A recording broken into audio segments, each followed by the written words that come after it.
बिस्मिल्लाहिर्रहमानिर्रहीम। अस्सलाम वालेकुम स्टूडेंट्स। आज का टॉपिक जो हम डिस्कस करेंगे वो है क्वांटाइज्ड एनर्जी, जो कि यूनिट नंबर 20 का टॉपिक है एटॉमिक स्पेक्ट्रा में। क्वांटाइज्ड एनर्जी में हम डिस्क्राइब करेंगे कि हर ऑर्बिट के अंदर जो एनर्जी लेवल है वो दूसरे ऑर्बिट से डिफरेंट होता है। इस मकसद के लिए हम बोहर का जो फर्स्ट पोस्टुलेट है जिसके मुताबिक वो कहता है कि इलेक्ट्रॉन्स जो न्यूक्लियस के गिर्द फिक्स्ड ऑर्बिट्स में मूव कर रहे होते हैं वहाँ पे एनर्जी कांस्टेंट होती है उनकी, मतलब वो एनर्जी रेडिएट नहीं करते। तो यहाँ पे एक एटम की जो टोटल एनर्जी है वो टोटली असल में डिपेंड करती है एनर्जी ऑफ इलेक्ट्रॉन पे। तो उसी चीज़ को यूज़ करेंगे हम क्वांटाइज्ड एनर्जी के लिए, जिसके मुताबिक हम लिखते हैं The energy of an atom for nth orbit En is equal to the sum of kinetic energy and potential energy of electron, जिसके लिए यहाँ पे मेरे पास आ जाएगा kinetic energy plus potential energy. इसको मैं यहाँ पे लिख देता हूँ इक्वेशन नंबर 1। हम इसमें देखते हैं कि काइनेटिक एनर्जी का रिलेशन जो कि हम जानते हैं half m v n square के इक्वल होता है। इसमें वी एन स्क्वायर की जो वैल्यू है वो हम क्वांटाइज्ड रेडियाई से लिखेंगे, जिसके मुताबिक आर एन जो है वो इक्वल आता है k e square over m v n square. यहाँ से वी एन स्क्वायर की वैल्यू के लिए सॉल्व करेंगे तो ये इक्वल आ जाएगा k e square over m r n के। तो ये वैल्यू हम यहाँ पे पुट कर लेते हैं, जिसके मुताबिक काइनेटिक एनर्जी इक्वल आ जाएगी half m v n square की जगह k e square over m r n, जिसमें एम जो है वो एम से कैंसिल, तो एक्सप्रेशन हमारे पास आ जाएगा काइनेटिक एनर्जी का, that is equal to half k e square over r n के। ये काइनेटिक एनर्जी जो है वो हमने सॉल्व कर दी है। इसी तरह पोटेंशियल एनर्जी के लिए, वो भी एक चार्ज पार्टिकल के लिए जो पोटेंशियल एनर्जी है वो हम इलेक्ट्रॉन वोल्ट में लिखते हैं, जिसके मुताबिक potential energy is equal to v e. ये चार्ज पार्टिकल चूंकि इलेक्ट्रॉन है इसलिए हम यहाँ पे पुट कर लेंगे माइनस ई, जिसके नतीजे में हमारे पास ये बनेगा माइनस वी। पोटेंशियल का जो रिलेशन है वो हम यहाँ पे मेंशन कर लेते हैं। Potential V is equal to k e over r N, जो कि यहाँ पे मल्टीप्लाई होगा इस E से। तो पोटेंशियल एनर्जी हमारे पास इक्वल आ गई माइनस के e square over r n के। Kinetic energy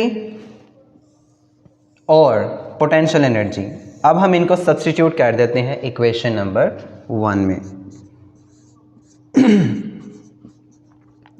Substituting kinetic energy and potential energy in equation number 1, तो हमारे पास जो टोटल एनर्जी आ जाएगी ई एन वो इक्वल होगी काइनेटिक एनर्जी की value half k e square r n minus second potential energy k e square over r n. इनके LCM को जब हम सॉल्व करेंगे तो हमारे पास एक्सप्रेशन जो है आ जाएगा e n is equal to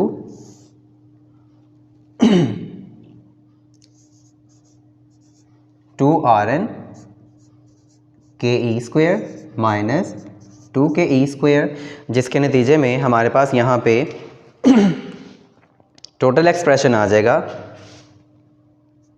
minus half k e square r n के।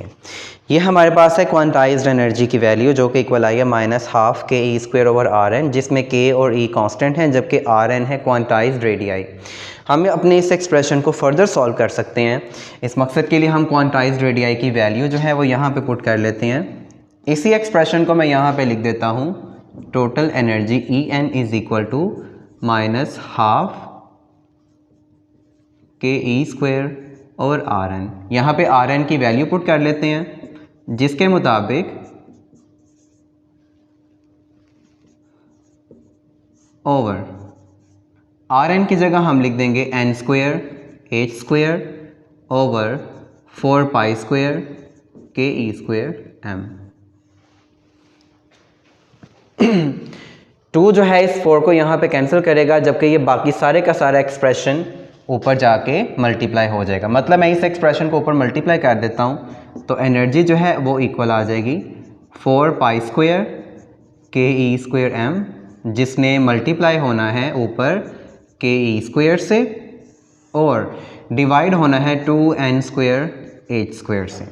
ये 2 जो है इस 4 को ख़त्म करेगा तो पीछे 2 रह जाएगा, वो हम यहाँ पे पुट कर लेते हैं 2 पाई k इंटू के, ये क्या बन जाएगा के स्क्वेयर, ई स्क्वेयर इंटू ई स्क्वेयर, ये क्या बन जाएगा 4m over n square h square के। और उसके अलावा ये जो हमारे पास एक्सप्रेशन आया है इसको हम यहाँ पे बना देते हैं इक्वेशन नंबर 2। ये एक्सप्रेशन हमने सॉल्व किया है क्वांटाइज्ड एनर्जी के लिए, जिसके मुताबिक ई एन इक्वल है 2 पाई के स्क्वेयर ई 4m over n square h square के। अगर हम इसी क्वांटाइज्ड एनर्जी को सॉल्व कर लें फॉर फर्स्ट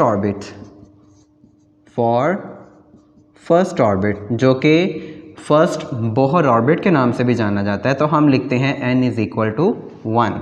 तो ये जो इक्वेशन नंबर 2 है, इक्वेशन 2 बिकम्स, उसमें क्या फ़र्क पड़ेगा फिर, ए एन की जगह हम यहाँ पे लिख देंगे E1 और वो इक्वल आ जाएगा 2 पाई के square E4m over n square की जगह जब 1 का स्क्वेयर लिखेंगे तो 1 आ जाएगा ओवर एच स्क्वेयर, जिसमें हम E1 फर्स्ट ऑर्बिट की जो क्वांटाइज्ड एनर्जी है वो कैलकुलेट कर रहे हैं और इसको हम आसानी आप कैलकुलेट कर सकते हैं, जिसके लिए हम इसमें वैल्यूज़ पुट कर लेते हैं।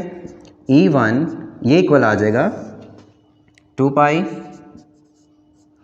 के कूलम कांस्टेंट, जिसकी वैल्यू हमारे पास है 9 इंटू 10 रेज़ से पावर 9 का square, electronic charge 1.6 into 10 raise से पावर -19 की पावर 4 और mass of electron that is 9.1 into 10 raise से पावर -31 किलोग्राम।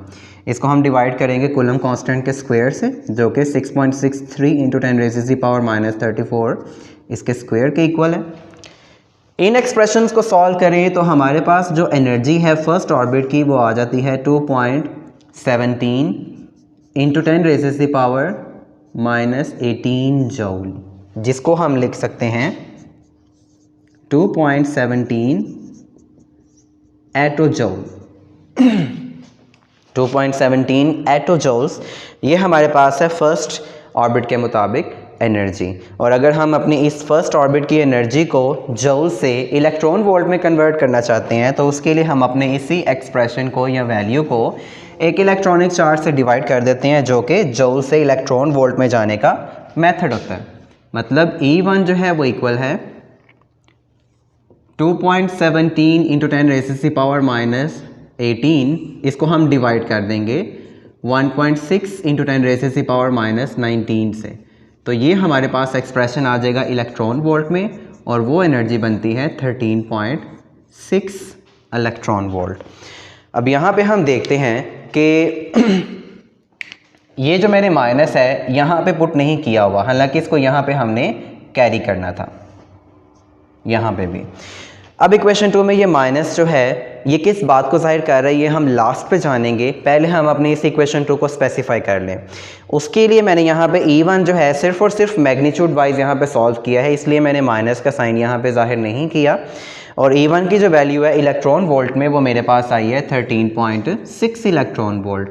मतलब ये फर्स्ट बोहर ऑर्बिट की एनर्जी है, जो कि जूल में अगर लिखें तो 2.17 एटो जूल्स है और इलेक्ट्रॉन वोल्ट में लिखें तो 13.6 इलेक्ट्रॉन वोल्ट है। अब उसके बाद हम ये देख लेते हैं कि ये जो इक्वेशन नंबर 2 है हम उसको और किस तरह लिख सकते हैं। Equation number 2 can be written as, ऐसा लिखने से हमें एनर्जी के एक्सप्रेशन को सॉल्व करने में और ज़्यादा आसानी हो जाएगी। हम इसको ऐसे भी लिख सकते हैं कि ये जो एनर्जी En है that is equal to minus 1/n² into 2π k² E4m/h²। तो एक बार हम देखते हैं कि यहाँ पे जब हमने E1 के लिए सॉल्व किया तो एक्सप्रेशन था 2π k² E4m/h²। मतलब यही जो एक्सप्रेशन है वो E1 है, तो En जो है it becomes equal to -E1/n²। तो ये हमारे पास है क्वांटाइज्ड एनर्जी का सबसे आसान फार्मूला, जिसमें E1 की वैल्यू हमें मालूम होनी चाहिए 13.6 इलेक्ट्रॉन वोल्ट। मतलब ये आ जाएगा En is equal to -13.6 electron volt divided by n²। तो ये हमारे पास है एक जनरल क्वांटाइज्ड एनर्जी का रिलेशन। अगर हम यहीं से फर्स्ट ऑर्बिट की बात करेंगे तो En जो है वो इक्वल आ जाएगा E1 के, और n² की जगह 1। मतलब यहाँ पे मैं आसानी के लिए पुट कर लेता हूँ फॉर फर्स्ट ऑर्बिट।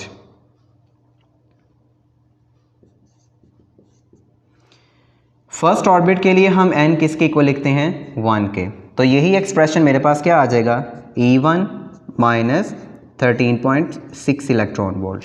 इसी तरह अगर मैं बात करूँगा सेकंड ऑर्बिट की, तो सेकंड ऑर्बिट के मुताबिक मेरे पास n किसके इक्वल हो जाएगा 2 के। तो यही जो एक्सप्रेशन है वो क्या लिखा जाएगा E2,